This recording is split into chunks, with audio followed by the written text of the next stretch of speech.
then we really cannot enter into a Goloka Vrindavan. The basis foundation principle is the chanting of the holy names.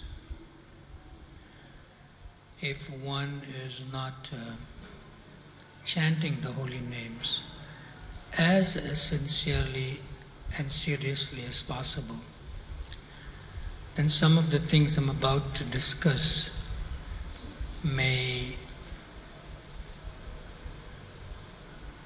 make some sense, but not fully sort of understandable. The pastimes of Krishna with his eternal associates is beyond philosophy, is beyond reason, is beyond logic. It's actually beyond argument. It's beyond even debate. And it's even beyond one's intelligence. And it's beyond knowledge in the sense of gyan. Completely beyond all these things. Yeah. In one sense, the pastimes of the Lord are inconceivable.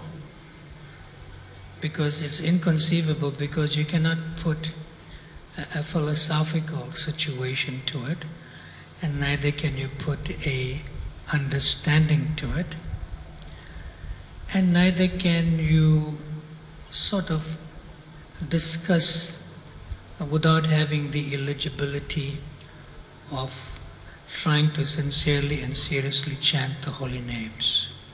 Hare Krishna, Krishna Krishna, Hare Hare. Hare Rama, Rama Rama, Hare Hare. So with that as a foundational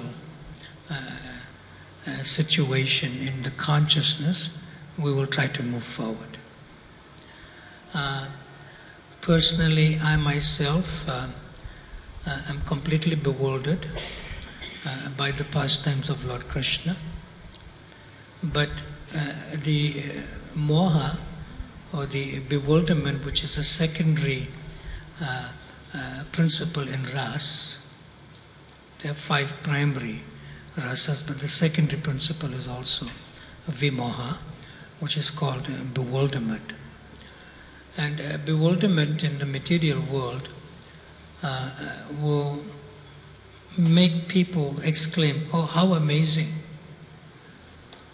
How wonderful!" And sometimes they may say, "Oh, I cannot believe it." But they are experiencing it beyond their own sense of belief. This is the pastimes of the Lord. You can experience something beyond your own sense of belief.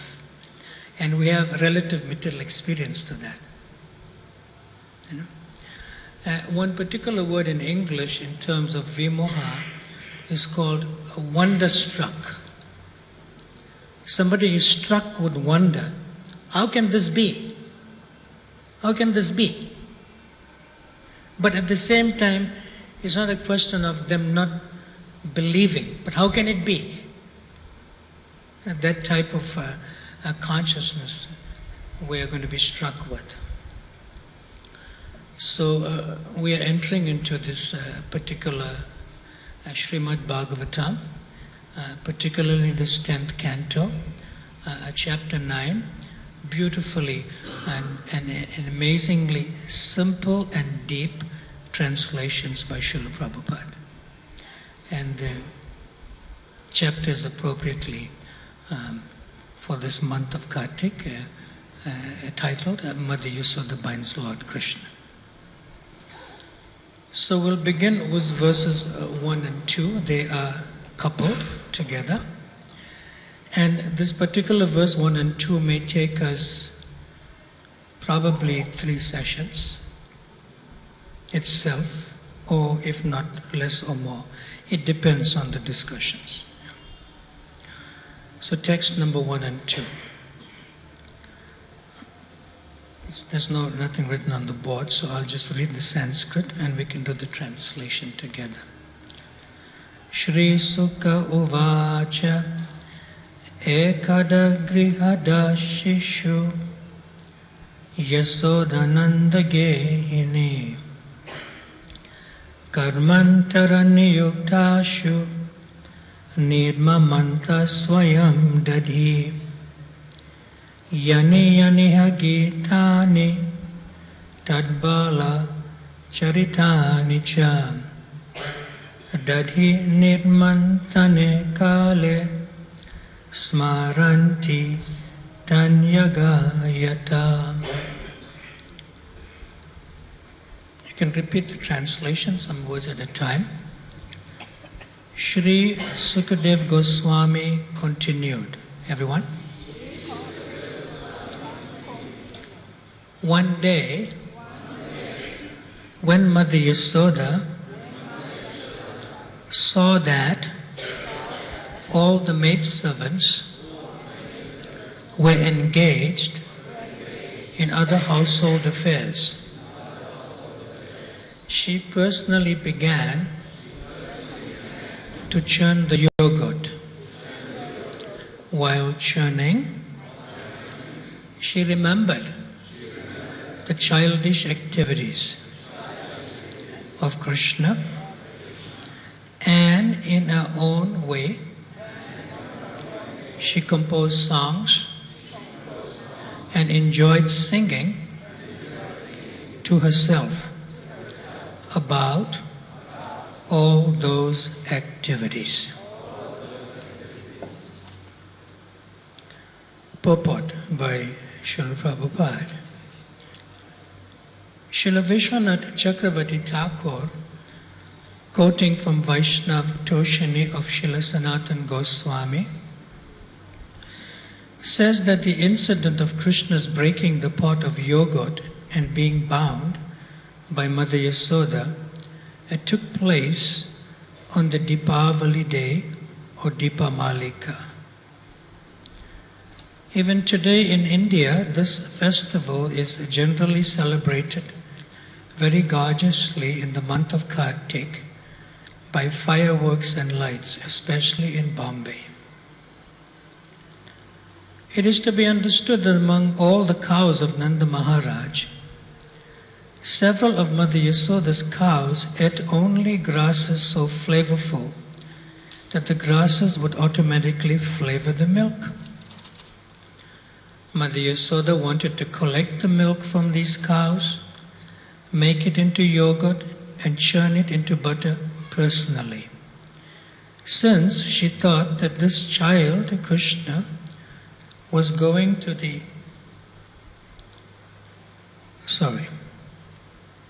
Mother Yasoda wanted to collect the milk from these cows, make it into yogurt, and churn it into butter personally, since she thought that this child, Krishna, was going to the houses of neighborhood gopas and gopis to steal butter because he did not like the milk and yogurt ordinarily prepared.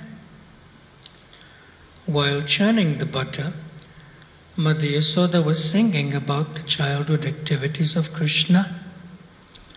It was formerly a custom that if one wanted to remember something constantly, he would transform it into poetry or have this done by a professional poet. It appears that Mother Yasoda did not want to forget Krishna's activities at any time. Therefore, she poeticized all of Krishna's childhood activities, such as the killing of Putana, Agasura, Sakatasura, and Trinavarta. And while churning the butter, she sang about these activities in poetical form.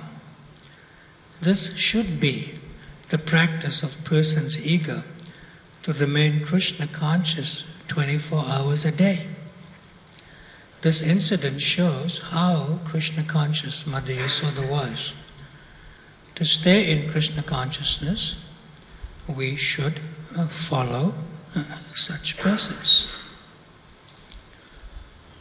Omajnana timirandasya Jnananjana shalakaya Chakshurun militam yena tasmai Shri Guruve namaha Shri Chaitanya manobhistam Stapitam jena bhutale Swayam rupa kadamayam Tadati swapadantikam Vanchakalpa tarubhyascha Kripa sindhubhya evacha Patitanam pavanabhyo Vaishnavabhyo namo namaha Jaya Shri Krishna Chaitanya Prabhu Nityananda Shri Advaita Gadadhar Shrivasadi Gaura Bhakta Vrinda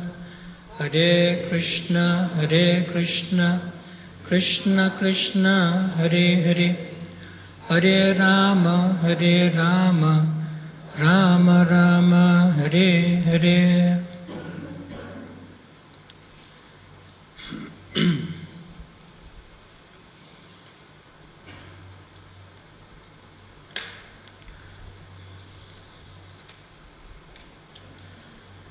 Brahma Samhita have us understand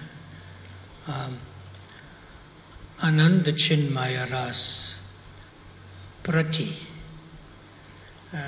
This particular word Prati means every second or every moment.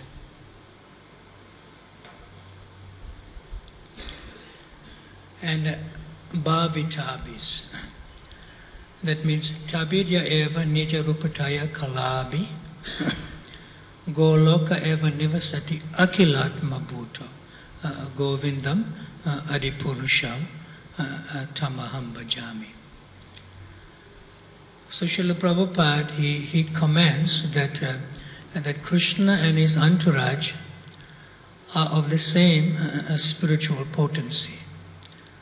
Ananda Chinmaya Ras. Krishna's father, Krishna's mother, Krishna's friends, the cowherd boys, and the cows, and everything else. Ananda Chinmaya Ras indicates that everything in the spiritual world is completely conscious, is completely Krishna conscious in the spiritual world. In other words, there's nothing that's dead. There's no dead matter there. Nothing is dead. So in Damodar Astakam, Namaste to Damne. Namas means Namaha. I offer my obeisances to Namaste to Damne. And Damne indicates, Namaste to Damne indicates the rope around the waist of Krishna. Now, who wants to offer obeisances to a rope?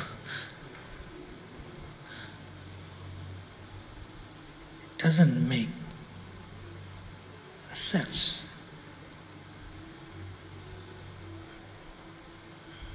Who wants to offer obeisance to a rope?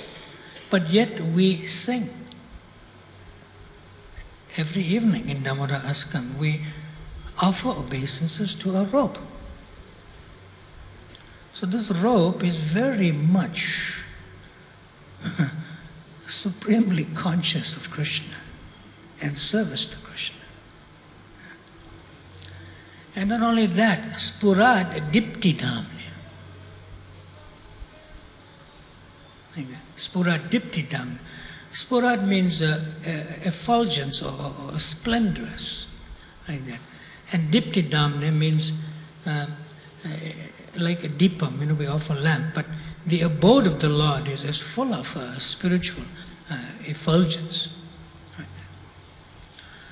So in order for us to offer obeisances to a robe which is brilliantly effulgent and beautiful, the robe must be completely conscious of Krishna. For us to associate with the robe, to offer obeisances to the robe, that means we become Krishna conscious. Like that. So this is not an ordinary robe of the material world. It's fully Ananda Chinmaya Ras, fully spiritually conscious of service to Krishna and serving Krishna.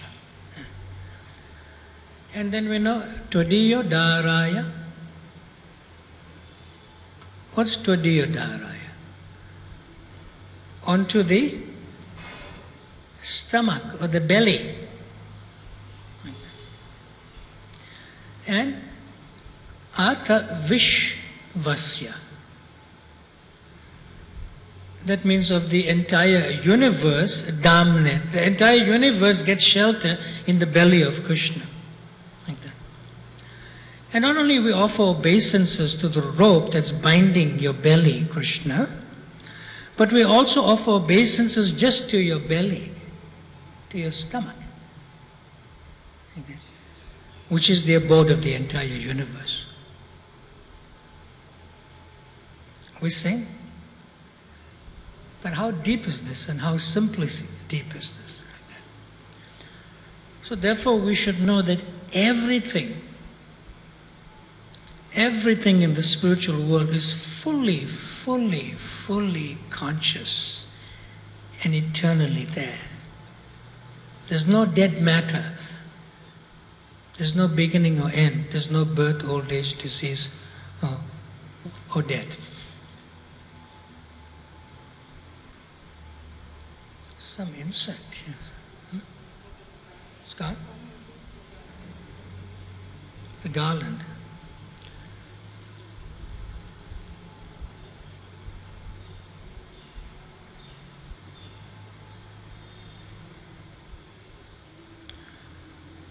Okay. Now, Srila Bhaktisiddhanta Saraswati Thakur points out, quoted from Srila Prabhupada, that in Vrajabhumi there is the Yamuna river with its sandy banks. And there are the Kadamba trees, there are the cows, there are Krishna's sticks with which he herds the cows. There is Krishna's flute. And he says that all these belong to the Shantaras, or the mellow of neutrality, which Srila Prabhupada further says, they serve Krishna indirectly, but directly through one of his personal associates. And the direct servants of Krishna begin with servants of Krishna known as Chitrak, Patrak and Raktak. You know, the coward boys. They are not friends, they are servants of Krishna. And they in the embodiment of servitude. They are direct servants. Whereas the personalities in Shantaras, you know, like the cows and the trees and Krishna's flute and so forth, they serve indirectly through the direct associates of Krishna. And also they have friends like Sudama and Sridham, who embody friendship and fraternity. Then there's Nanda Maharaj and Mother Yasoda, who are the embodiments of parental love. And above all these, in a way, not above and yet above, is the gopis headed up by Srimati Radharani, and specifically Lalita and Vishaka, who embody conjugal love, the Madhurya Ras. In all five of those mellows, Shanta, Dasya, Sakya, Vatsalya and Madhurya, they eternally exist in Vrajabhumi.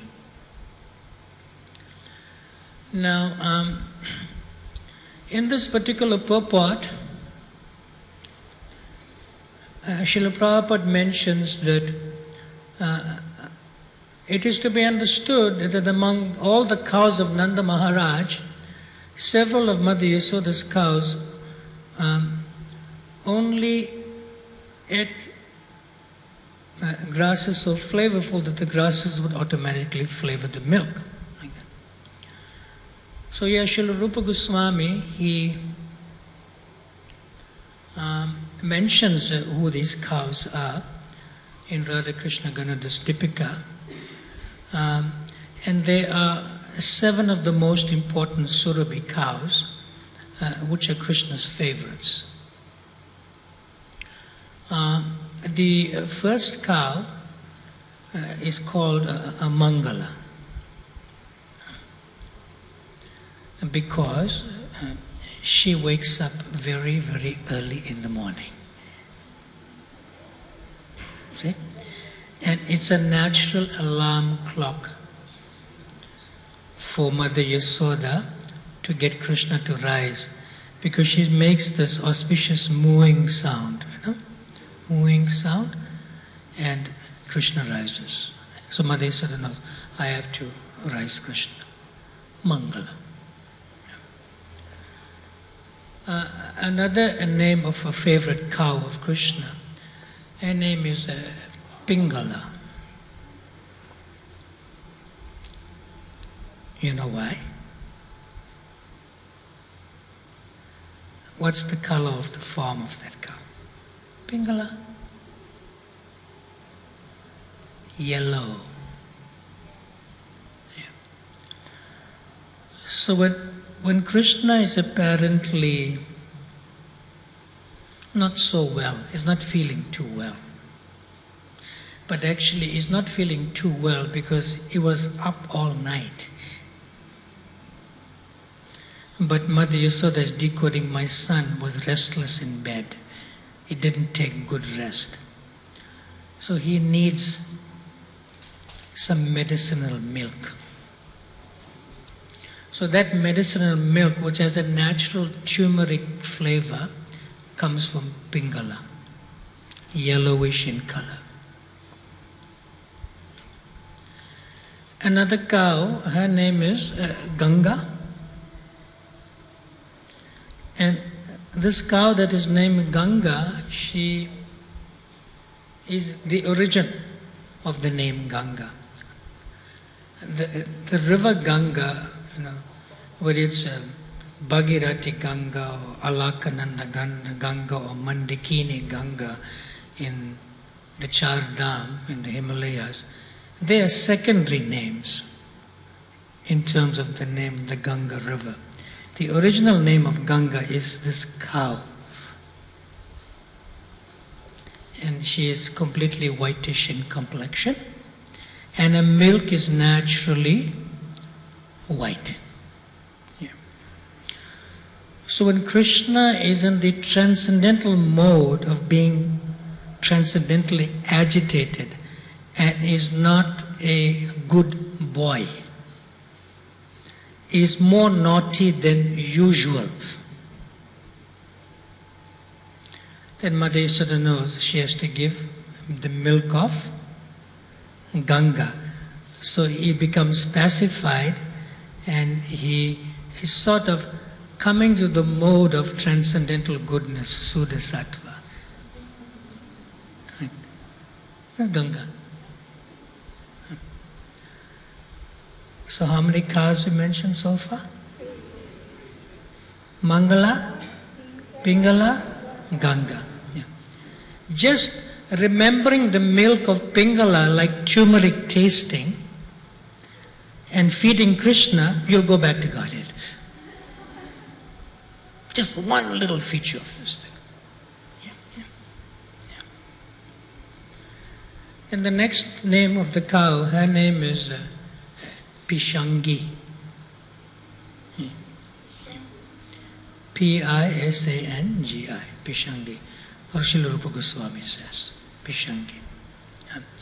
So the word Angi comes from the word Anga. It's the root word, Anga in Sanskrit, and it means beautifully formed limbs. Beautifully formed limbs. Shangi is more beautiful to look at. You know, not in comparison to the other cows like Ganga and Pingala and Mangala, but just that she is Pishangi, she is beautiful to look at. Yeah, yeah. And Krishna is most attracted to Pishangi's, beautifully formed form. Yeah. In the spiritual world, you do not take a form to serve Krishna. The form of Pishangi is the form of devotional service. The form and the soul is non-different. Yeah. Then another cow, her name is Mani Kastani. Mani Kastani means that she has an effulgent forehead that shines brilliantly like a money jewel. Like that. See? And she brings a sense of brightness in the cow shed. She brings a sense of brightness in the cow shed, even in the night. Like that. Yeah. Mani Kastani. Yeah. Yeah. Another cow's name, her name is Hamsi. Hamsi is white in complexion. Yeah. And Hamsi looks like a great sage. She looks like a great sage. She sounds completely transcendental. Like she's above everything. Like she's above everything. Like Hansa, means a swan, but Hansi. Yeah. Yeah. And then the last favorite cow of Krishna, her name is Vamsi Priya. Yeah.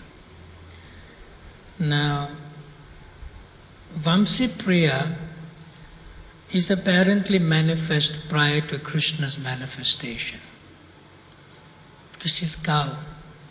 Krishna is young boy. But Krishna is eternally in Golok, but yeah, Vamsi Priya appeared before him. Yeah. Yeah. So Vamsi Priya, when she moves, the cows, they say mooing, right? When she moves exactly like the sound of Krishna's flute. Yeah. And that's a little problematic for Krishna.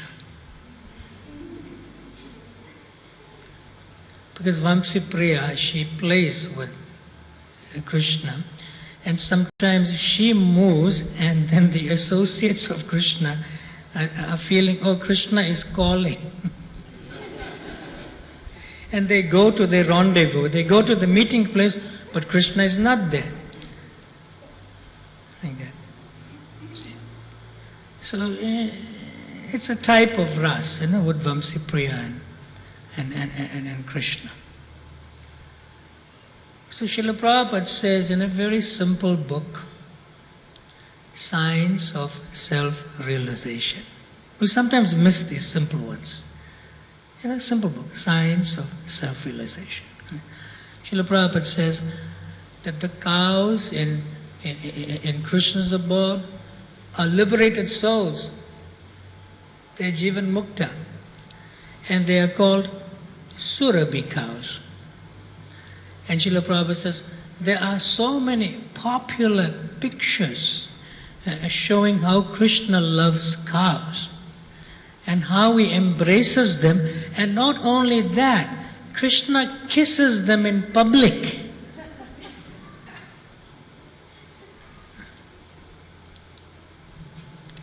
And their perfect happiness is achieved when Krishna comes and simply touches them. Prabhupada says like that, yeah. So Krishna, when he kisses the cows in public, he does it to agitate the gopis' transcendental jealousy, not envy. So one disciple asked Srila Prabhupada, if this transcendental jealousy that's activated in the consciousness in Goloka Vrindavan, what is envy? So Srila Prabhupada gives an example. He said, just like in a family, there's two sisters. The sisters really love each other, but there's a sense of jealousy amongst them. Two sisters? There's a jealousy. There's a sense of jealousy. Not that they hate each other, not that they're envious, not that they're demoniac with each other, but there's a sense of jealousy. Like that. Just like there's two families, like that. So one family will tell the other, one mother will tell the other mother of the other family, oh, your son is so nice. Like that. But by saying that, why am I having a son that is not so nice as your son? So the sense of jealousy is there. And it's not envy. So Krishna kisses the cows in public, and his eyes turns in the corner to one side, and he sees the gopis looking through that gap in the door when the door is open on the hinge side. They look. He knows they're seeing. They can see him. He cannot see them, but he can feel that they're seeing him.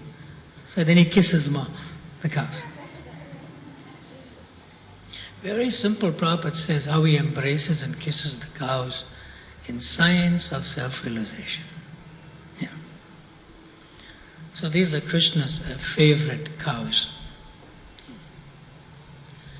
Then Krishna has two pet oxen or bulls, like that.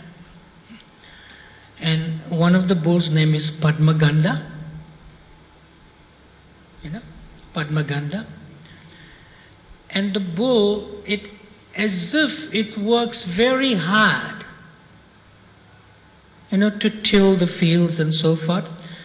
So when Padmaganda does that, his transcendental form of a bull, it emanates a fragrance, which is the fragrance of a lotus. Like that. Padma Gandha. Everything is very beautiful in the spiritual world. We know, the fragrance in the material world with this body, we don't want to speak about. But the fragrance of Padma Gandha, it just emanates into the atmosphere, into the air, and it enters into Krishna's nostrils. It enters into Krishna's nostrils. And then Krishna comes and he embraces Padma Gandha.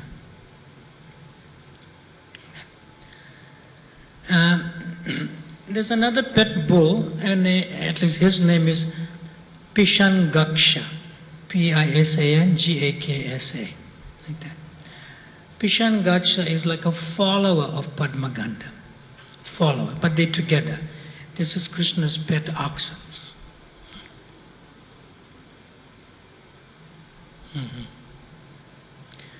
There are other cows in relation to Mother Yasoda herself, but still, we'll discuss something else. Krishna has a pet monkey. Anyone knows his name? Just remembering him, you'll become a Raganuga Vaishnava. Raga and Nuga, following one of the residents of, Ragatmika. This pet monkey is a Ragatmika devotee. Like that. Anyone knows the name? Yeah. Huh? Daddy, you half there, 50%. Yes. Daddy Lob, yes. Yeah. It's an appropriate name. Daddy means yogurt and Lob means greedy. Daddy Lob. Daddy Lob is Krishna's main accomplice in crime. Main accomplice.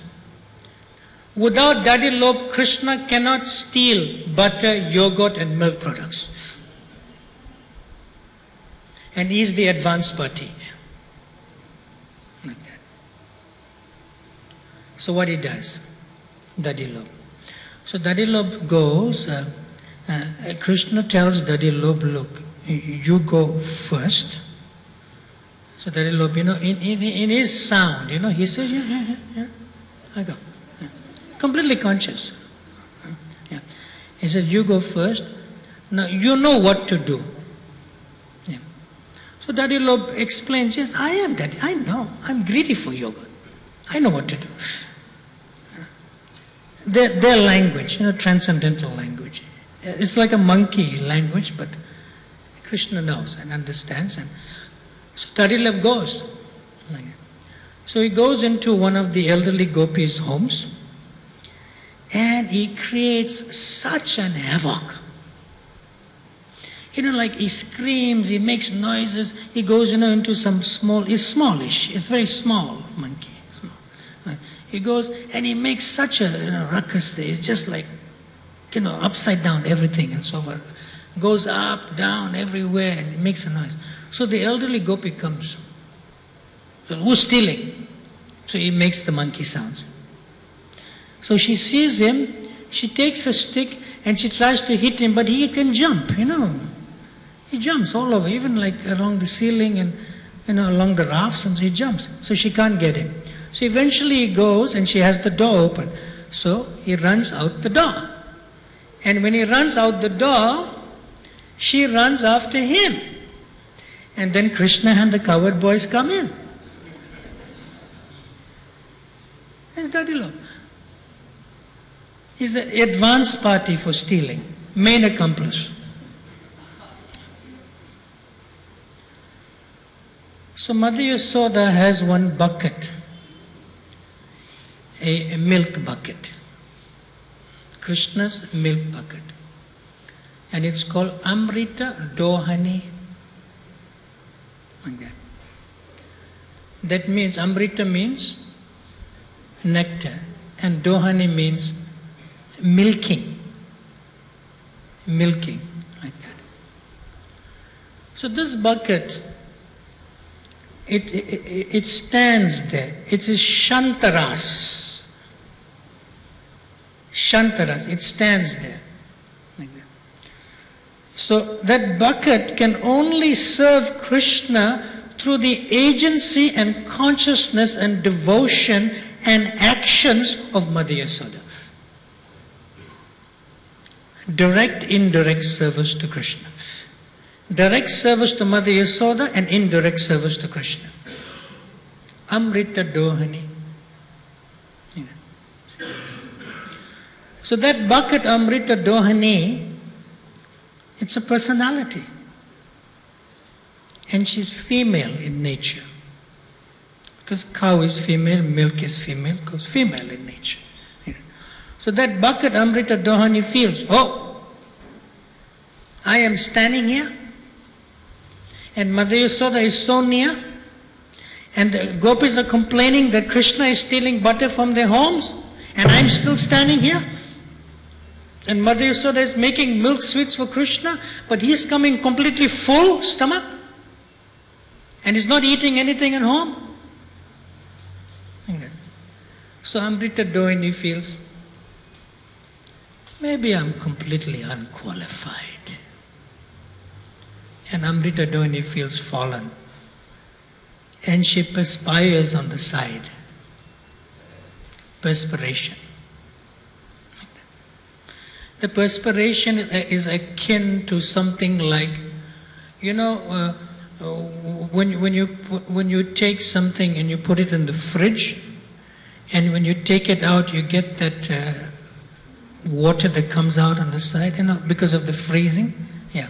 So she's like that, she's like, frozen to not having any service, and that comes out. So Mother Yasoda sees, oh, Amrita, all right, we'll engage you in service.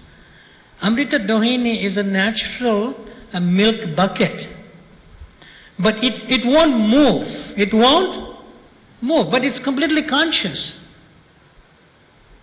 Yeah. It's completely conscious, like that. Yeah. So now we come to the prelude, why a Damodar Lila happened.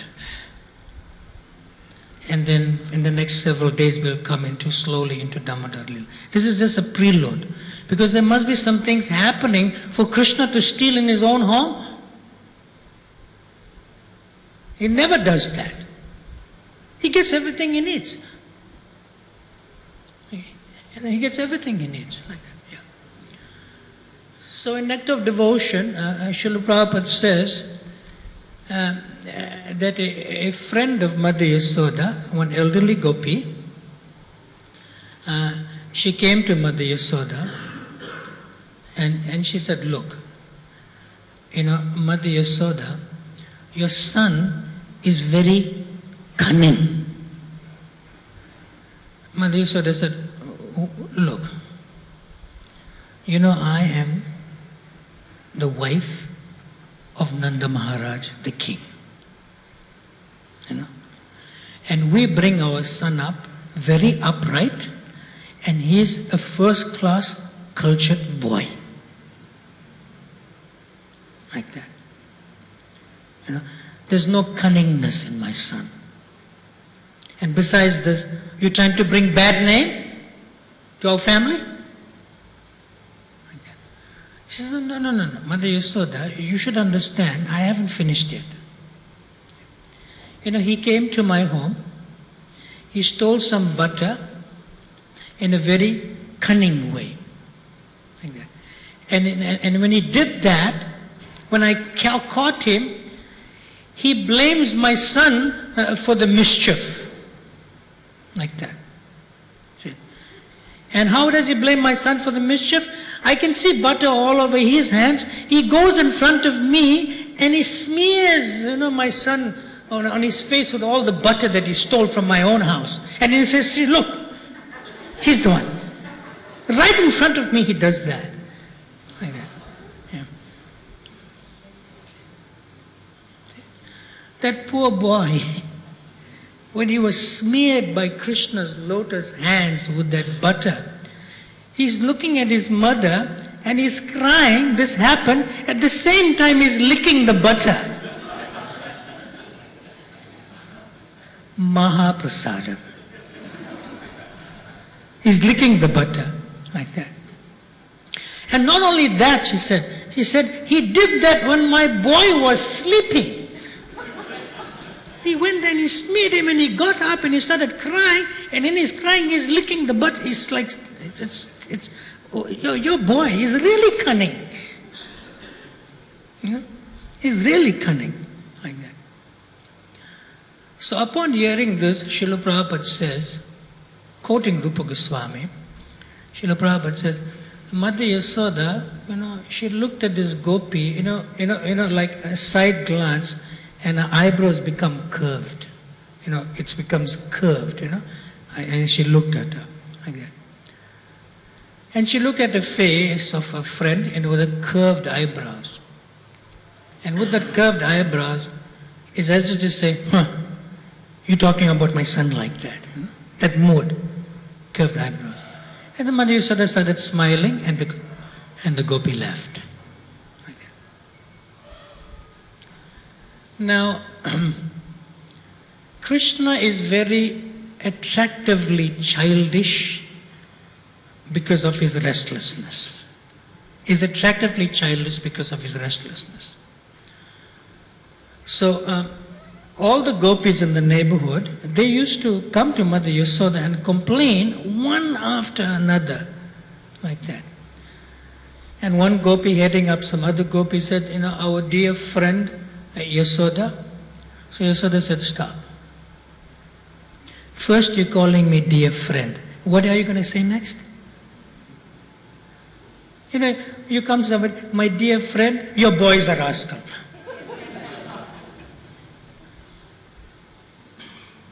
This is the elderly gopi. our dear friend Yasoda, your son, not all the time, okay, not all the time, how? No, sometimes. Sometimes he comes to our houses before we milk our cows. And then, Yasoda said then, and then what he does, he releases the calves. And the calves go and drink all the milk of the cows. So we cannot milk the cows. Like that. Then when our husband, the master of the house, becomes angry with your son, he's such a rascal that he just smiles at them. He just smiles. He's such a rascal. And sometimes, he is a very conniving and cunning boy that, he gets many plans of how to steal of our, our yogurt, our butter and our milk, like that. And then he eats it and he drinks everything also. Yeah. Now, then the gopis are saying, not only that, somehow when Krishna starts stealing the butter and the yogurt and the milk and so forth like that, he spreads it everywhere and the smell goes and it attracts the monkeys to come into our own house. And the monkeys come in their great numbers and they assemble there. And they come. And we can't do anything, so many monkeys. Like that. So when the monkeys come, they also get their bellies full. And after some time, they can't take any more. And the monkeys, they break all our pots. Like that.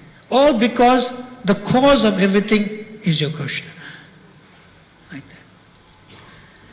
And sometimes when he gets no opportunity to steal, he doesn't get, everything is secure. He doesn't get any opportunity to steal. We know he becomes angry. He cannot control his senses, this boy. He becomes angry. Like that, yeah. See? So when he becomes angry, we should understand that anger personified is serving Krishna. Anger personified is serving Krishna. Everything in the material world has its natural original counterpart in Golok. Like that. So anger personified is serving Krishna, and Krishna does get angry. And Mother Yasoda said, and then what happens? When he gets angry, he takes out revenge on us. And he knows very well that we are very attached to our babies. Very attached to our babies, like that. So what he does something away on the other side, and we have to run that side. We have to leave our little babies alone. Then he comes to our babies and he pinches them hard, like that. And then the babies began to cry, like that. But what really happens is, when Krishna pinches them hard and the babies are screaming, they're actually screaming in ecstasy because of being pinched by Krishna. And the mothers are thinking, these babies are in pain. Like that. And when Krishna goes a little away, the mothers can say, oh, Krishna pinched and it goes a little away.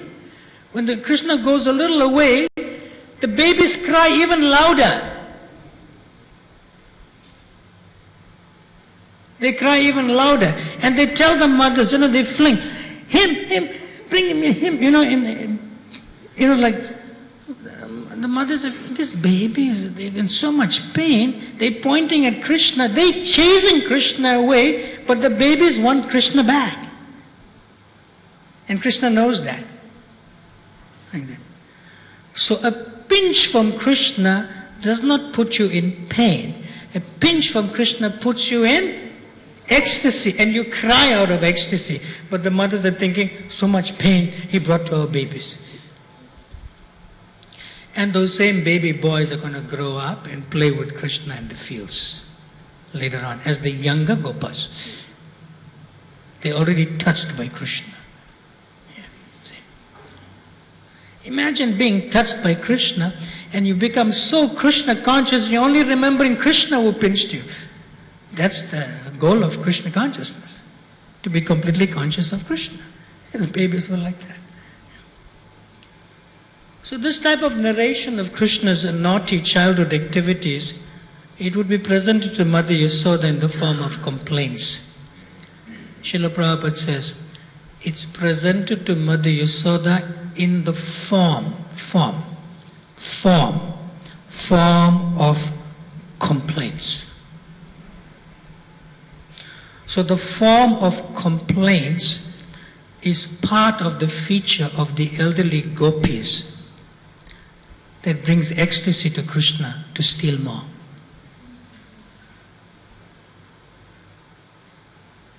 In the material world, we tell somebody, look, stop complaining. Stop complaining. It is detestable. We don't like it. Stop complaining. But in Goloka Vrindavan, when the elderly gopis present to Mother Yasoda the form of complaints, Mother Yasoda likes to hear more. She likes to hear more. Why? Because she's feeling, these gopis are coming to my home and only speaking about Krishna and complaining about him. Maybe it's not true, because they're just making up these excuses that he's stealing just to come and see my boy. Like that.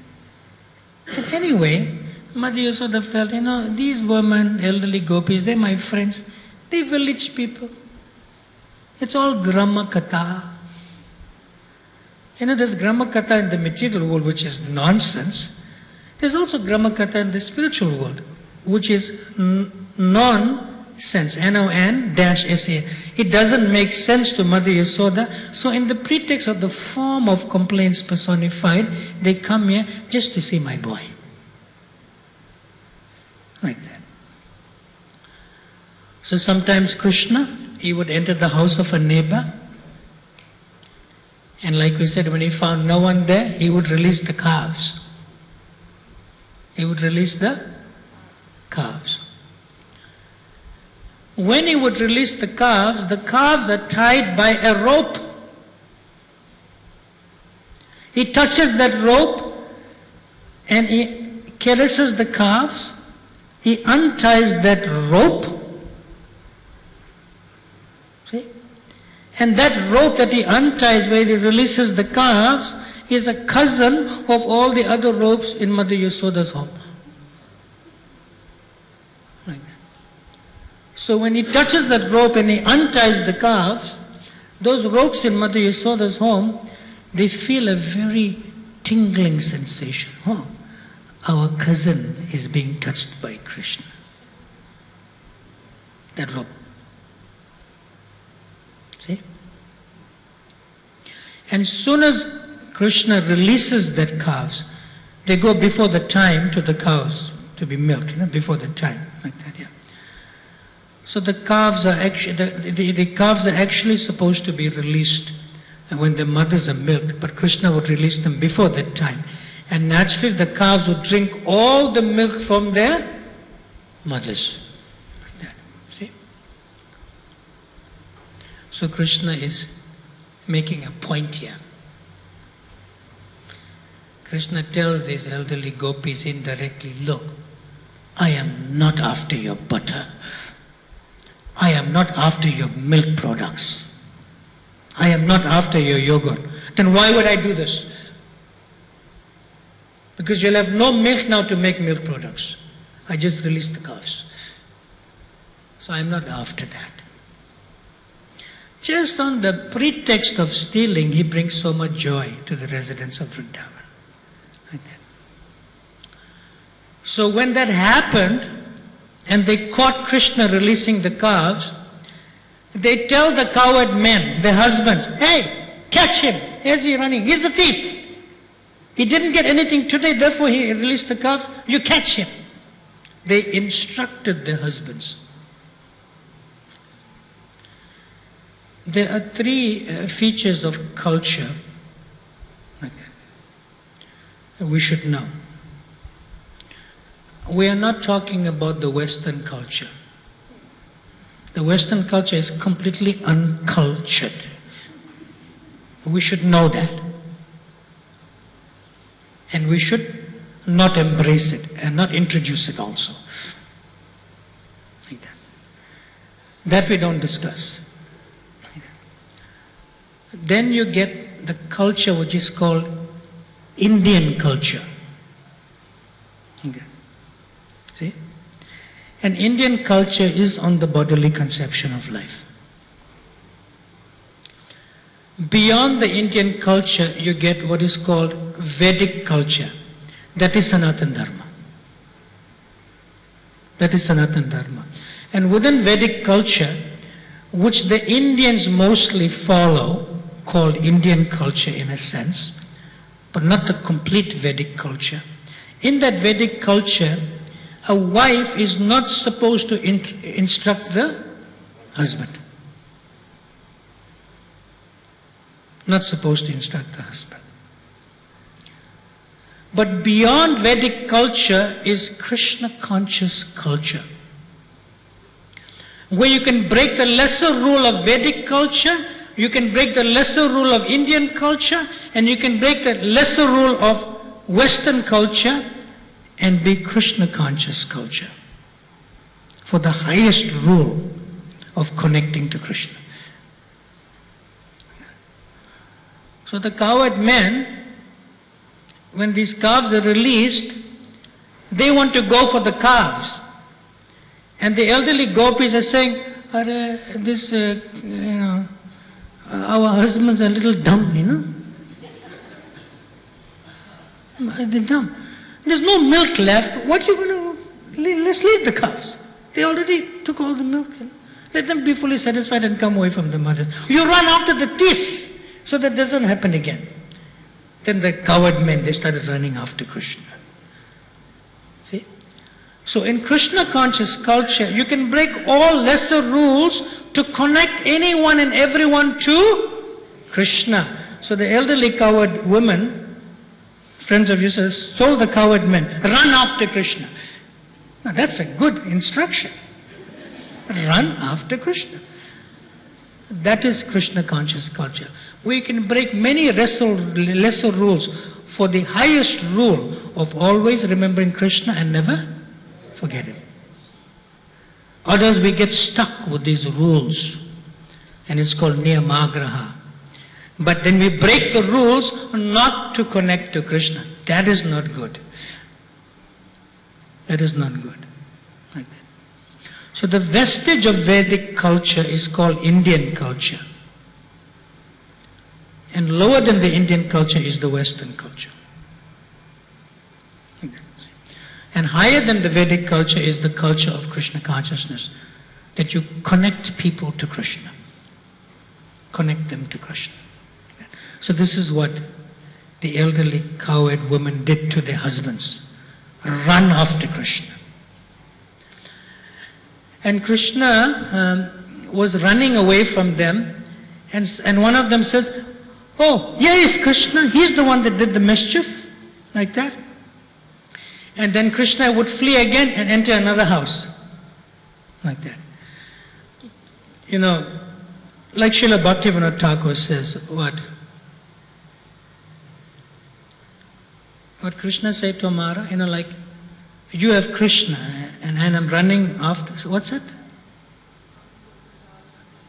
What's that song, that bhajan? Beautiful bhajan. Like he says that, you have Krishna and I'm running after you because you have Krishna. What's it? Krishna said to Amara? Krishna? Yeah, okay. Yes. Krishna, I'm running after you to get Krishna. Something like that, the translation. Yeah. So the same thing. The same thing. See, there's Krishna. Run after him. Like that. Run after him. So then Krishna would enter another house and again he would devise plan to steal butter and yogurt. Like that. Then the coward men again tried to capture him. Because the instruction of their wives are lingering in their consciousness, catch, catch, catch, catch, catch. Nice, completely Krishna conscious. Okay. Then they say, here's the butter thief. Better we capture him. And then they would become very angry with Krishna. And Krishna would look at them and simply smile, and they would forget everything and go back to their wives. That's why it's called the most attractive, like that. And then the wife will say, huh? Where's Krishna? We caught him, but then what happened? We couldn't really catch him. What happened? We don't know what happened, but and they themselves started smiling. And they said, we know what happened. He smiled and you are smiling. Contagious, And they become more angry. You got to catch him. Because that's the proof we want from Mother Yasoda. That's the proof. We got to catch him. Like that. So Krishna was like this, always engaged in mischief making. Now, in another place, Krishna went, and the milk, with his coward boyfriends, and the milk and the yogurt was on a swing. It was like high up in the ceiling. And that milk and the yogurt and so forth was high up in the ceiling. That's like kept there for like emergencies. We have emergency stock, like that. So what Krishna and Balaram and his friends, they arranged and they piled up various pieces of wood. You can call it planks. Prabhupada calls it planks. Various pieces of planks, like that. And on the planks, they saw this wooden grinding mortar turned upside down. In Sanskrit it's called ulukal. In other languages say utkal. So Krishna and Balaram were helping the boys and they moved this utkal. Like this. And the utkal's cousin in Mother Yasoda's home, Krishna is touching my cousin. When will he touch me? That signal is going, that consciousness is moving like that. They're all connected, they're all completely conscious. Like so it's preparing for that to come to the Damodar Lila. Yeah. So when they put the grinding mortar, for grinding spices onto the planks, then they reach everything. And they make holes in those pots, like that.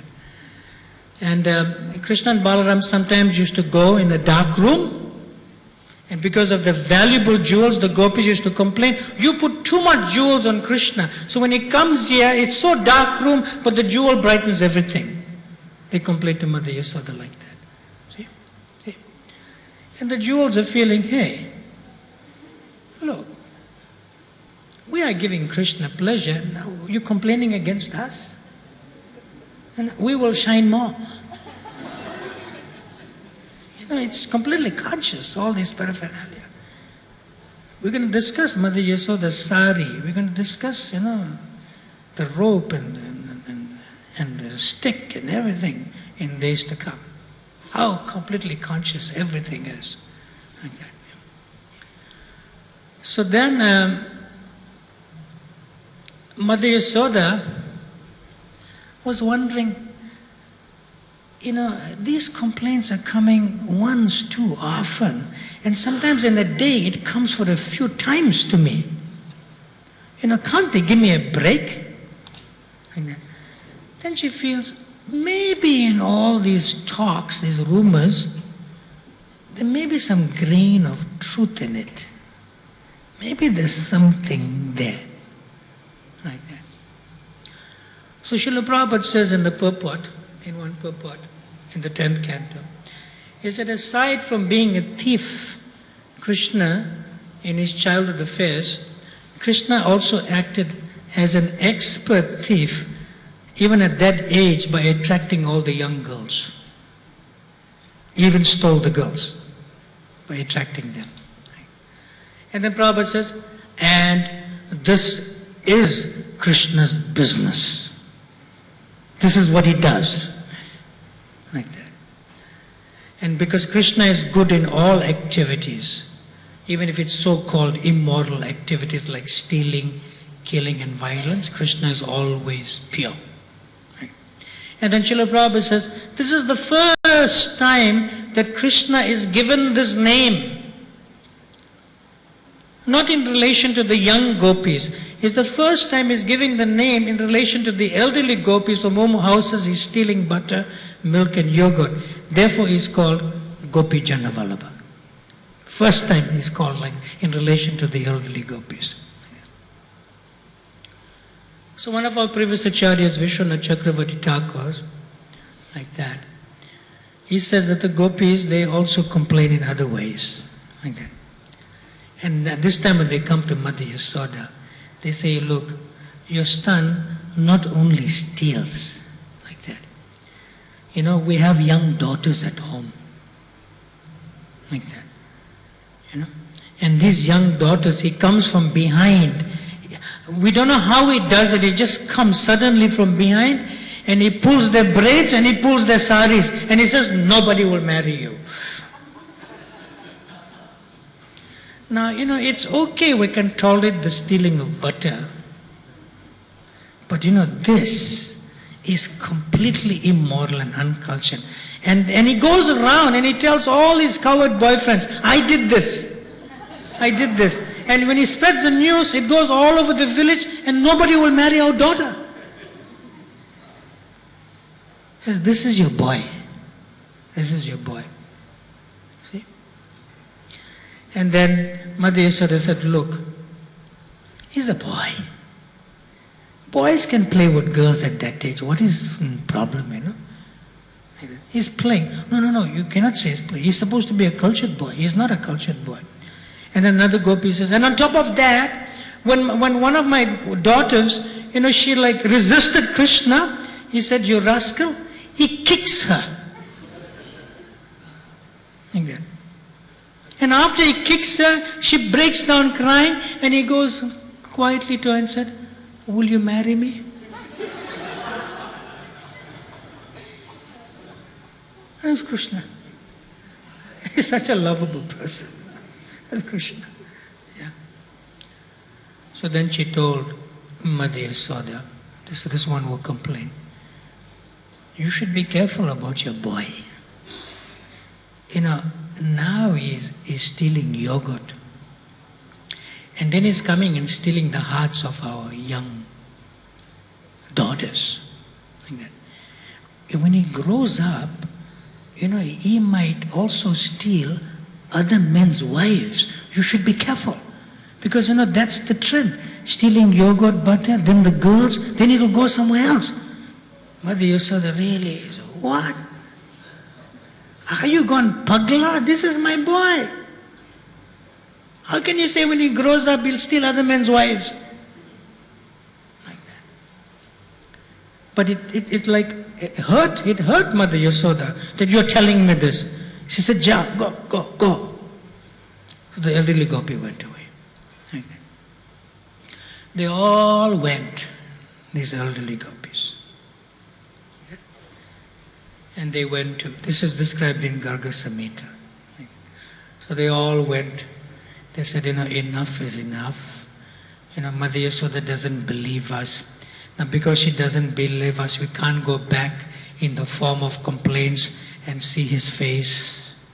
We can't do that. So they went to Nanda Maharaj's elder brother. What's his name? Upananda. And his wife's name is good. What's her name? Prabhavati. Not Padma, Prabhavati. Elderly gopi. So they complained. They said, this is the situation. You know, you are the elder to Yasoda and your husband, Upananda, is elder to Nanda Maharaj. She'll only listen to you. You go. She'll only listen to you. You go. Like that.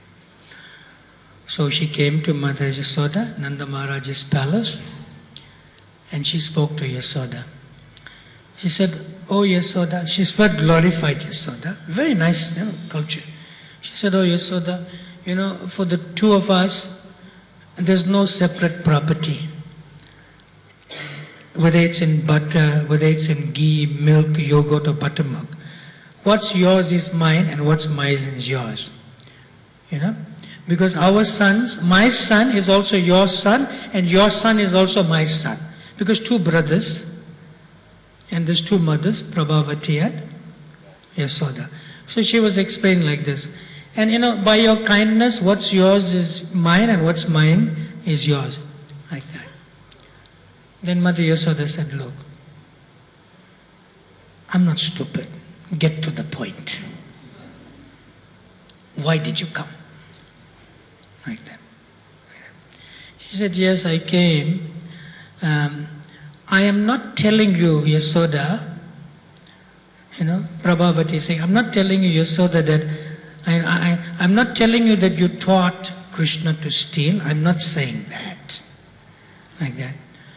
But, he does steal butter on his own. Where he got that habit from, I don't know. But you didn't teach him that because you're a very cultured lady and you are Vrajeshwari, you're the queen of Vraj, like that. Now, then Prabhavati told Mother Yasoda, and you see, I spoke to your son Krishna because he's good as my son, like that. And when I tried to give him good instruction, I couldn't believe it. But he became very arrogant towards me, and he uses bad words against me, and I couldn't believe it, that he uses such bad words. I don't even want to mention those words, and he runs away from my courtyard. Yasoda said, "No, that can't be. You are his mother. Good as his mother. It can't be like that." But she said, "Anyway, he is the son of Raja's king. You should know that he should not steal. He should be an upright boy."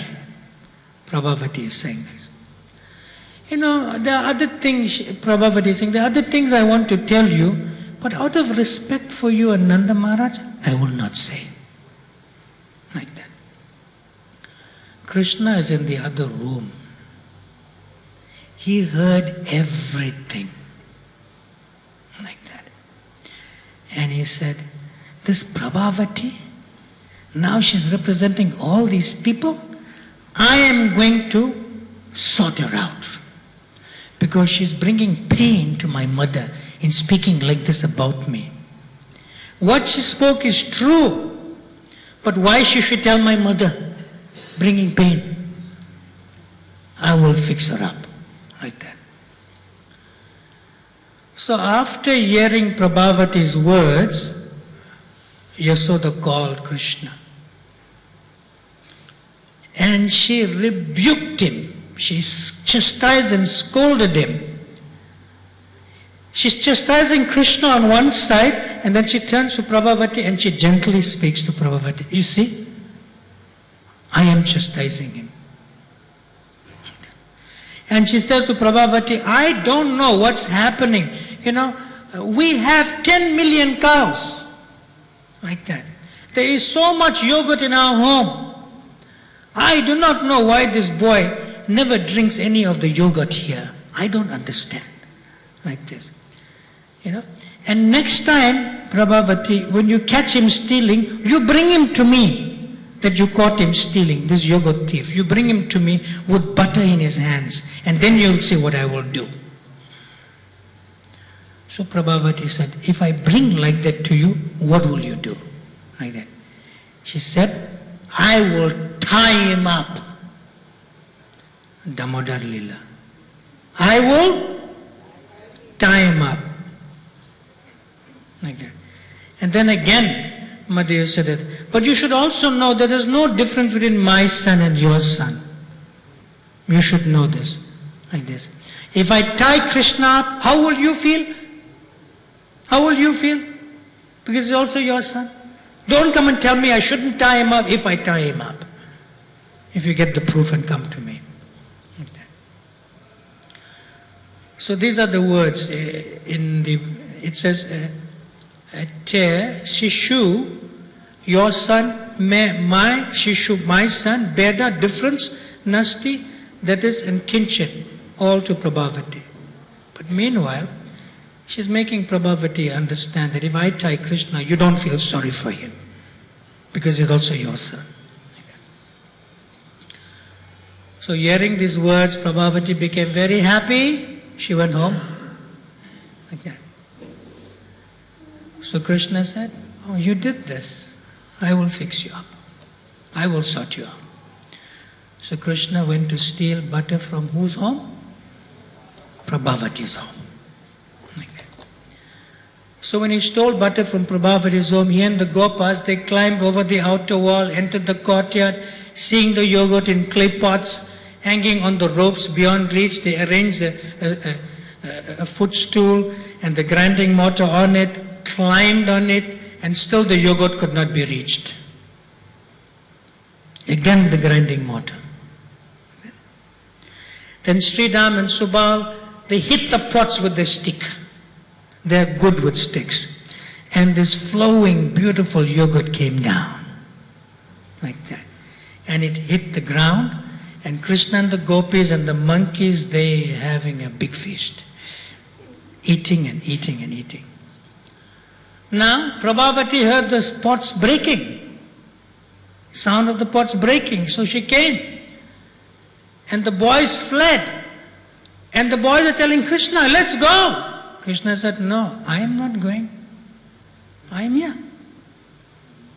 Prabhavati took her left hand and caught Krishna by his right hand. And firm grip. Firm grip. Like that. So Krishna is saying, you my mother also. Prabhavati said, stop. Stop. My son doesn't steal, but you are stealing. So I have to sort you out. I'm taking you to your mother. So Krishna is begging, shedding false tears, crying like anything. Krishna is saying, Prabhavati, Mother Prabhavati, please, you take me to my mother. Whole Vraj will know that I got caught stealing butter, and you bringing bad name to my mother and father. Please don't do this. He's the king of Vraj, Nanda. Please don't do this. Like that. Prabhupada said, no, I am going to do this. Your mother said I should bring you back. Then Krishna said, I know why you are doing this. Oh, why? Because you want to become the queen of Vrindavan. Upananda, there's a king. Because you're going to give bad name to us. But that's not the case. That's not in Prabhavati's consciousness. He's just teasing her like anything. Like that. Yeah. So then, as Krishna was shedding false tears, she brought him to Nanda Maharaj's palace. Like that. And she was seeing Nanda standing there. Nanda standing there, Nanda Maharaj. So she took the edge of a sari with her right hand, holding Krishna with the left hand to his right hand, and she put the sari over Krishna's face, like that. And after she did that, Krishna thought, oh, I'm finished. I know my mother will hit me with a stick. Hit me with a stick. Mata dandam pradasyati. She's going to chastise me with a stick. That's coming up also. Yeah, chastise with a stick. Then Krishna, he can do anything he likes. And he's in fear personified. So when he's in fear personified that his mother will hit him with the stick, he becomes desperate. Desperate to do something. So Yasoda came quickly. Prabhavati is smiling, from like cheek to cheek. I have him here, covered with the sari, like that. And the angry Prabhavati said, I caught him. He broke the pots, he stole the yogurt. This is your boy. You told me to bring him to you. So Mother Yasoda said, okay, reveal the rascal to me. Show me his face. So Prabhavati proudly lifted her sari and she showed the face. And Mother Yasoda almost fell down laughing hysterically. You know, like she's laughing and laughing. It's like such a hasya ras, you know, that Prabhavati brought to her. And she started laughing. And Prabhavati said, huh? I caught your son, I brought him here, and you are thinking this is a joke? She's getting more angry. Like that. So Mother Yasoda is laughing and she's pointing there. She says, him, say him. So Prabhavati looks and she says, oh, this is my son. This is my son. Yeah. Krishna transformed into Prabhavati's son. Like that. So then Prabhavati didn't know what to do. She was completely dumbfounded. Then a hand on Krishna's hand, because consciousness of Krishna entered through her hand, and she became completely pacified. All anger left her, and she loosened the grip, and it was becoming like more affectionate, because this is my son. You know, it's more affectionate. And Krishna can feel she's becoming more affectionate to him in the form of her son. It's like that, you know. So Prabhavati, completely anger is gone, like that. Then Prabhavati took away the cloth from her face, seeing her own son, and she was surprised. You know, she told, my boy, how did you come here without walking? Like that. How did you come here without walking? You know, I had the treasure of Vraj in my hand.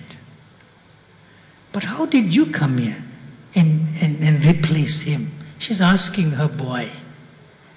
Like that. So saying this, she took that Krishna in the form of a son and she left Nanda Maharaj's palace. Then Rohini in the meantime came, Nanda Maharaj, Balaram, and the Gopas and the Gopis. You know, they sing Yasoda laughing, and he asked why? Yasoda is explaining, and they started laughing, like that. And they started laughing, like that. And they all said, yes, this Prabhavati, today we saw one of the greatest injustices to our Krishna in Vraj because of this Prabhavati. Like that. And she was walking away. So on the path outside of the precinct of Nanda Maharaj's area, like that, Prabhavati's son, who is Krishna, again became Krishna. And then she felt the hand. She didn't want to look. You know, it's like, is this my son still? But she didn't want to look like that. She didn't want to look. Because it is difficult for her. Because it was Krishna, then a son. Now, what if it's Krishna again? But it's Krishna came back to his form. Like that. Yeah. And then Krishna looked at her and he said, look at me. So Prabhavati followed the instruction. Followed the instruction. She looked at Krishna and Krishna started smiling and very confidently says, I told you that you bring bad name to my family. I warned you. And you did this to me. You wanted to become bad name for me. I warned you. Warned you. I told you. Like that. And then Krishna says, you know, you should know one thing. You know, this time I became your son and I was merciful to you. Because you told Mother Yasoda, your son is mine and my son is yours. And I became your son. And I was merciful to you. Now you be very careful. Next time you do this, I'll become your husband. I'll become your husband. Like this. So there's no doubt, There's a verse like that, Puna Mam Yadi Grinasi. In other words, to me, you are kind, Kadachit sometimes, hey Gopika, you Brihat, this word, B-H-A-R-T-R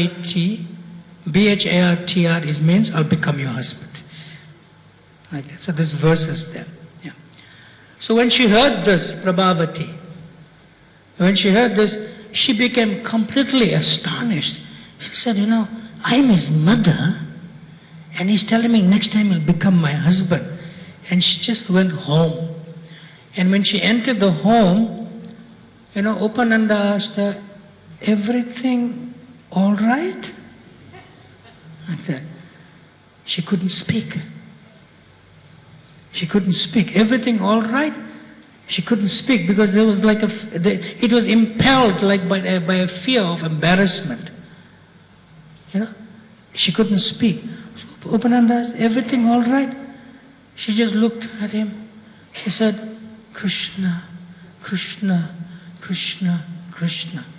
Upananda said, then everything is all right. Because, Krishna is also my son. Everything is all right. So this is the prelude. There's another prelude that will come tomorrow, and then we'll discuss entering into the Damodar Lila. Thank you very much. Srila Prabhupada ki jai. Shri Yasodanandan ki jai. Anantakoti Vaishnav Vrinde ki jai. That I go Premanande.